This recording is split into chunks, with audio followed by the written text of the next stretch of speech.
Hello everyone, welcome to my channel. आज हम probability and mathematics stats के example number 9 जो किस पे बेस्ड है, weak law of large numbers.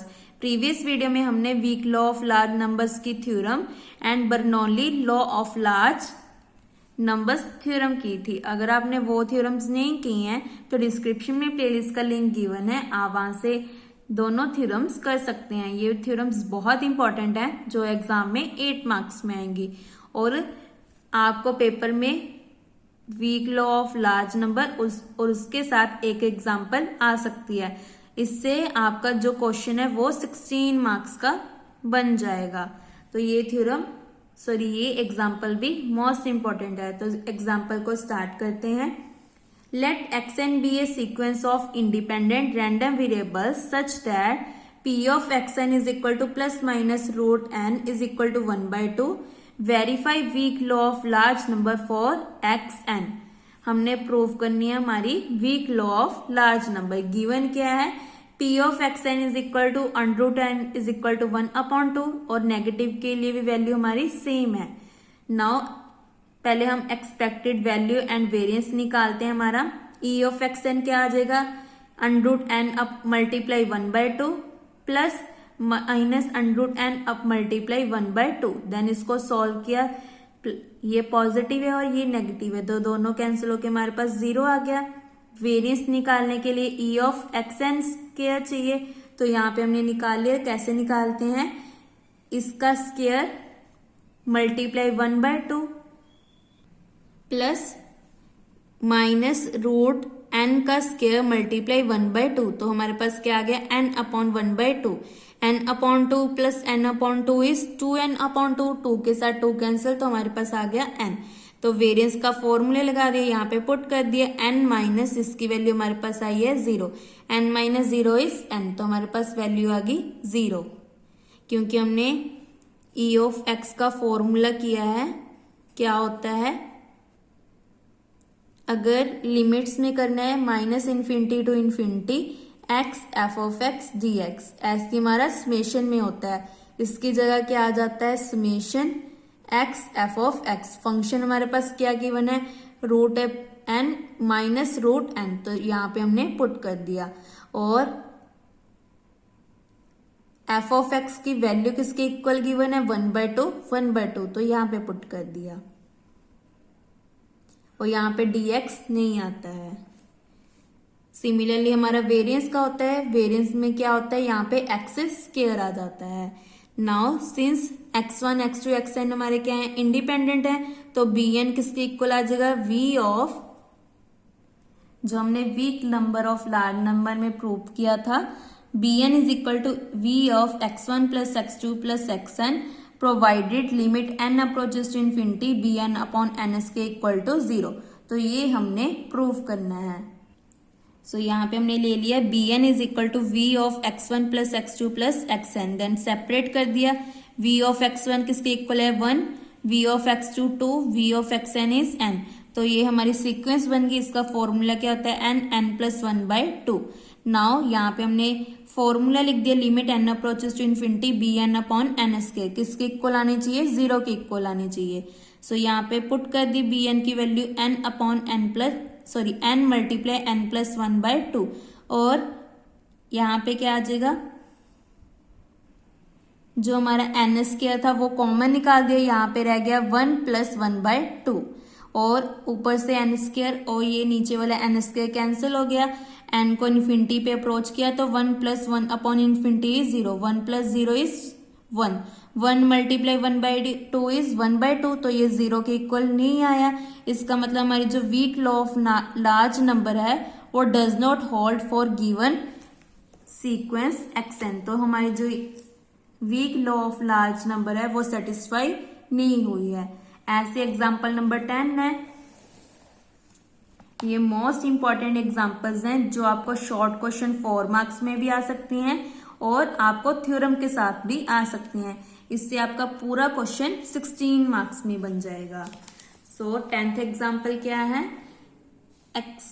Examine whether weak law of large number holds for sequence xn of independent random variable defined as P of X n is equal to plus minus 2n²। इसका मतलब X n is equal to n² के लिए value same है और minus के लिए भी value same है।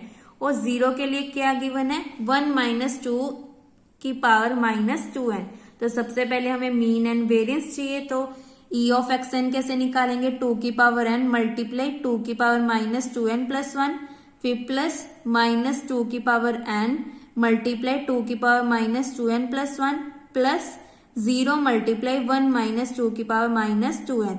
तो इसके साथ ये कैंसिल, 0 मल्टीप्लाई समथिंग इज 0। तो हमारे पास मीन की वैल्यू आ गई 0। वेरिएंस निकालने के लिए E of X n square की वैल्यू चाहिए, तो हमने क्या करना है, यहाँ पे स्क्वायर कर देना है 2 की पावर 2n, और यहाँ पे स्क्वायर करेंगे तो पॉजिटिव आ जाएगा 2 की पावर 2n और 0 का स्क्वायर 0। तो ये वाली टर्म तो वैनिश होगी। इन दोनों बेस सेम है, पावर्स को ऐड कर देंगे, 2n माइनस 2n इज 0 और माइनस 1, तो यहाँ पे माइनस 1 आ गया। 2n माइनस 2n इज 0 और यहाँ पे आ गया माइनस 1। नाउ 2 की पावर माइनस 1 को कैसे लिख सकते हैं, 1/2 प्लस 1/2। एलसीएम लेते हैं, 1 plus 1 upon 2, 1 plus 1 is 2, 2/2 is 1। तो वैल्यू आ गई 1। ऐसी वेरिएंस में वैल्यूज पुट कर दी, 1 माइनस 0², तो वैल्यू आ गई हमारे वेरिएंस की 1।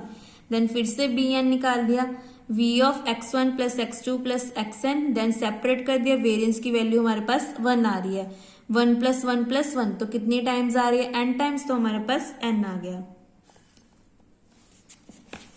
जैसे हमने प्रीवियस एग्जाम्पल में किया था, v ऑफ xn किसके इक्वल आया था, n के, तो v ऑफ x1 हमारा 1 आ जाएगा, v of x2 2, v of xn is n। तो यहाँ पे हमने फॉर्मूला लग गया था। ऐसे यहाँ पे सेम आ रहा है, दैट मीन्स 1 1 1, तो 1 कितनी टाइम्स आ रहा है, n टाइम्स, तो यहाँ पे हमने n लिख दिया। So limit n approaches to infinity bn upon n square is, यहाँ पे वैल्यू पुट कर दी n अपॉन n स्क्वायर, एक n के साथ एक n कैंसिल, तो 1 अपॉन n, तो 1 अपॉन इन्फिनिटी इज 0।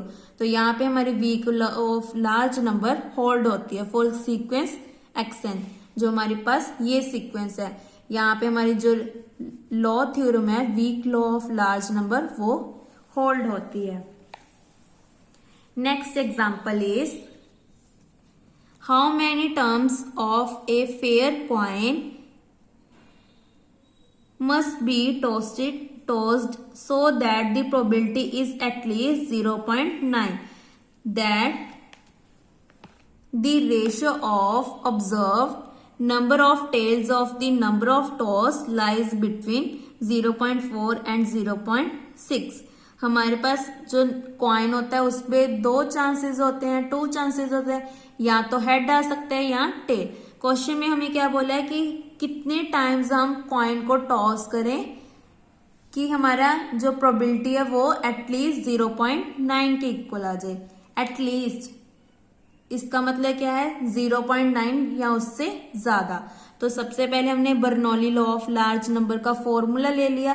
क्या होता है, P of mod of X upon N minus P less greater than equal to epsilon less than equal to P Q upon N epsilon square. ये हमने previous video में prove की थी। और यहाँ पे हमने कौन सा फॉर्मूला लिया है, जो ये वाला है, ये वाला, ये फॉर्मूला हमने यूज किया Bernoulli law of large number का।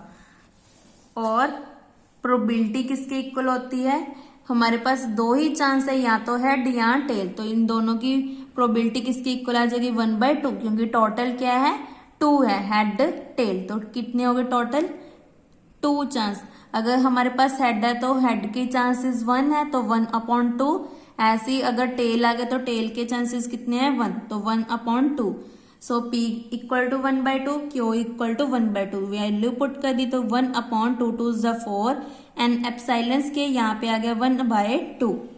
नेक्स्ट स्टेप में हमने क्या किया, अगर इसको लेस देन में बनाना है, जो हमने शेबीशेव इनइक्वालिटी में भी किया है, तो लेस देन एप्सिलॉन लिख के greater than equal to 1 minus 1/k²। तो 1/k² की वैल्यू क्या है? 1/4n epsilon square.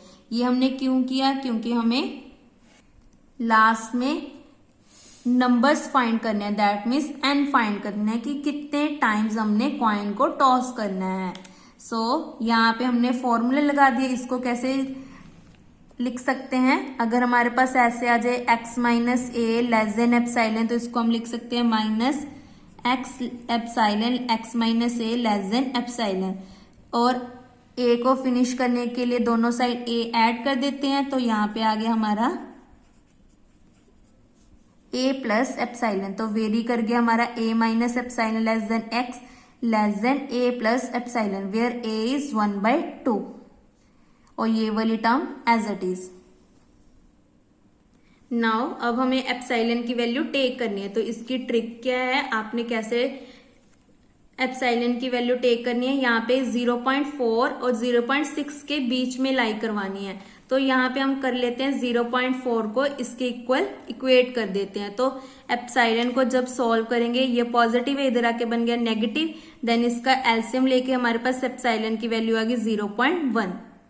क्योंकि बुक में तो सीधा लिख लेते हैं कि एप्सिलॉन की वैल्यू 0.1 टेक करनी है, बट पेपर में याद नहीं आएगी कि एप्सिलॉन की वैल्यू क्या लेनी है। तो ये बहुत इजी ट्रिक है। आपने क्या करना है? इसको इक्वेट करके एप्सिलॉन की वैल्यू फाइंड कर लेनी है। अगर आप 1/2 प्लस एप्सिलॉन को इक्वेट करना चाहते हैं तो इसको इक्वल होगे 0.6 के। ना क्वेश्चन में हमें क्या गिवन है कि p किस में लाई कर रही है? हमारी 0.4 से लेकर 0.6 तक, और ग्रेटर देन इक्वल टू क्या आनी चाहिए? 0.6 के एटलीस्ट। उसके बाद हमने क्या किया? जो ये वाली टर्म है इन दोनों को इक्वेट कर दिया, क्योंकि हमें n की वैल्यू चाहिए। देन सॉल्व करके हमारे पास आ गया 250। इसका मतलब हमें 250 टाइम्स कॉइन को टॉस करना पड़ेगा। सो इसी के साथ हमारी एग्जांपल्स कंप्लीट होती हैं, जो किस पे बेस्ड थी? Weak law of large number and Bernoulli law of large number.